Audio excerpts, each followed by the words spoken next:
Hello, today I'm at a location approximately 2 kilometers south of the town of Kalvarija in southern Lithuania. You can hear in the background the noise from the main road which goes from Kaunas to Suwałki in Poland, and from there you can go to Warsaw. This location, which is on Lake Orija or Orija. So I don't speak Lithuanian, so I don't know how to pronounce the words correctly. One of the first massacres of the Second World War took place, and here, on the Soviet campaign took place. One of the first. There were those that had happened earlier. And here I came to this place specially to actually show you. I didn't know what this was going to actually look like, but I do know of the details surrounding what happened, and I know that from court records, which from trials in the 1960s. So here, this is called a monument to the victims of fascism.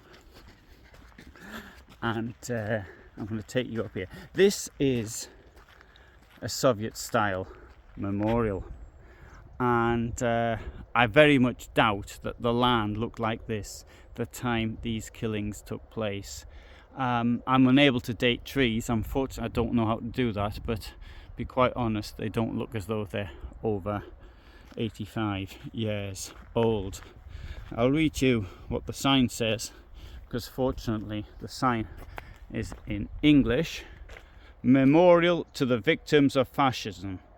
On a hill by Lake Orija, known as Hill Orija, about 100, according to other sources 300, people were shot at 0300 on the 9th of July 1941.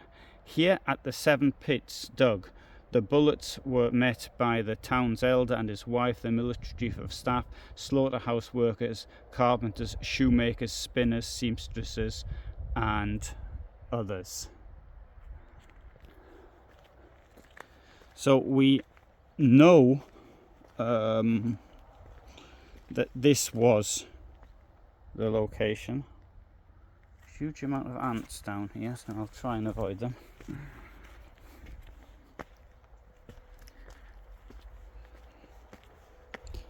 To take people up a hill and shoot them is quite unusual. I'm at difficulty to find other places where things like this happened. Normally it was into a gully.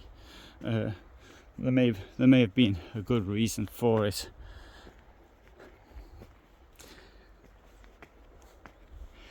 Now, as far as I can tell, it's in fact it's not very clear at all. Not clear even who did the shooting here, if it was Einsatzkommando or it was Einsatzkommando Tilsit. Einsatzkommando Tilsit was operating out of Tilsit, now Sovietsk, in East Prussia, and it was supposed to operate within 25 kilometers of the German border. This is beyond 25 kilometers of the pre-war border, but is within 25 kilometers of the annexed Suwałki region. So that was part of Poland before the war. Third Reich annexed it, and so that put it within the operational area of the Einsatzkommando Tilsit, which operated out of the police station. Just show you these things. This extremely Soviet style memorial.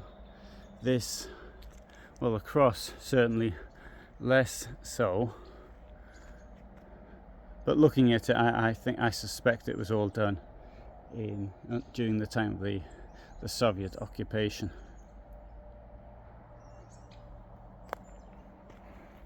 Now, the killings were probably the responsibility of the head of the Ordnungspolizei in Białystok, who was called here to do it by the head of the police, Ordnungspolizei in Tilsit.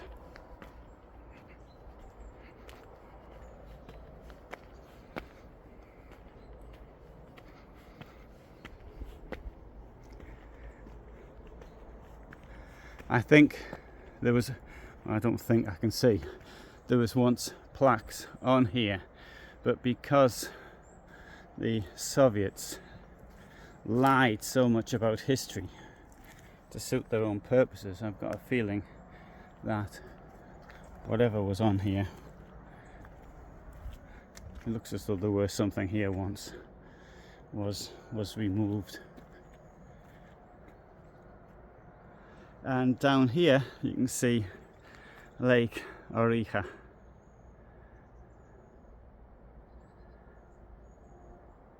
It's very attractive. So it's a rather large area here. The most accounts I've seen have referred to 300 victims from at this location. Of course, we can't really tell. They said there were 7 pits were dug. Who dug the pits? Don't really know. It wasn't the victims, I think, in this case.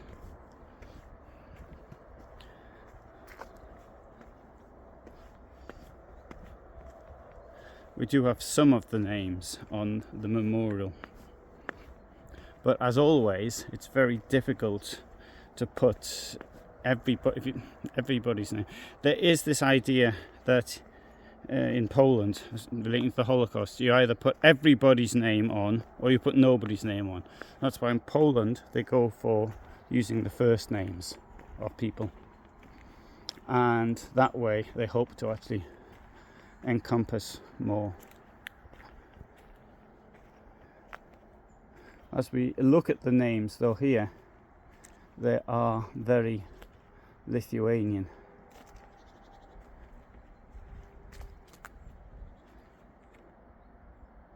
Now, let's give a little bit of the historical background here. On the 25th of August 1939, Ribbentrop and Molotov sign a pact. The object of this pact is to start the Second World War, effectively, although I didn't say it in those terms. It was to divide Eastern Europe, or Central and Eastern Europe, between the two of them. And Poland was divided into two. Estonia and Latvia were to go to the Soviet Union. Lithuania here was to go to Germany. However, in September, end of September 1939, Stalin changed his mind, possibly because he didn't want to have too many Poles, and so he instead said he wanted Lithuania, and would Hitler be nice enough to agree to a swap. So Hitler would give him Lithuania, and he would give in return Poland between the Vistula and the Bug. Now, Poland between the Vistula and the Bug had been part of Russia, had been occupied by Russia in the 18th century, and so you could claim some historical precedent, but Lithuania had been occupied by Russia for much longer. So maybe that's what he was actually thinking. The Baltic states having become independent in the aftermath of World War II.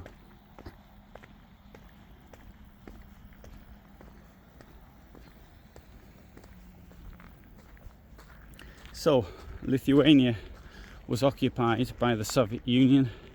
It had no choice, no one to turn to. Fighting, impossible really. It was the Nazi Germany and Soviet Union allies, so it was completely surrounded. Latvia, Estonia occupied. This occupation lasted for just over a year. Then the Nazis came in, and whereas the regime under the communists was one of terror and people just sort of disappearing. The one of the Nazis was much worse. And in future videos I shall deal with that question. But there's one question I will actually bring up right now without giving the answer, because I don't know it, and that is Lithuania, the deaths, the casualty rate from the Holocaust is around 95%. So in Poland it's around 89%. And the question is to find the reason for that, and I think I might try and look at that in future videos. So I've got 6 days now in Lithuania. I have to be back in the hospital in Suwałki next Friday in 6 days time because a dog bit me, and I've got to finish my course of anti-rabies injections. Oh, here's a nice view of the lake. Isn't that attractive? I left my vehicle on the other side. The navigation sent me down here, but I thought that's ridiculous. I'd never manage that. Actually, come to think, I probably would have done, but I didn't want to take the risk. It gets a bit worse further up. So, I was thinking of going to Kaunas to do something on the ghetto there. But I've got lots and lots of notes. I mean, I've read trial records. There's somebody called Helmut Rauka, and it was a very famous case of his when he was deported from Canada in the 1980s, and he fought the deportation for some considerable time.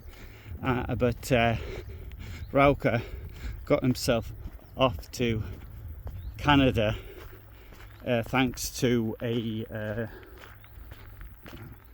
some Christian organisation. It wasn't a Catholic church though. He managed to do that in I think it was 1946, if memory serves me correctly, I can't remember. And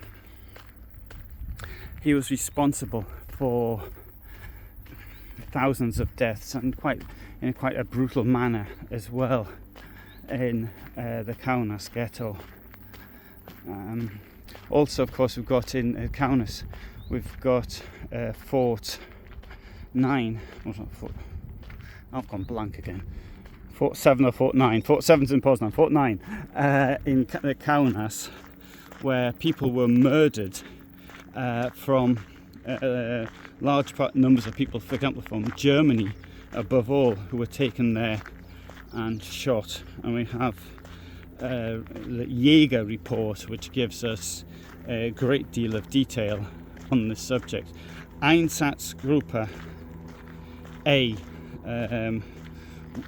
was in this region under Walter Stahlecker. 3 months ago I was in the village that his family was when he was born. His father was the priest, and to actually be here now to see the places where these killings took place sort of really just put it in perspective for me. Anyway, good. So I just sort of rambled on a bit there unnecessarily, but that gives you an idea of what I'm trying to do. So if you're interested, incidentally, there is also a premium site I've got currently it's about 730 videos which are for premium users only. Admittedly, the overwhelming bulk of them are very short. Overwhelming bulk, it's not. So you're getting 730 videos or 15 minutes here. Most of them are really short, but there are a lot of unpublished material on there. I can't remember, it's either €5 or €6 a month, and so that might be of interest. For the moment, from me in Lithuania, thanks so much for watching, and bye for now.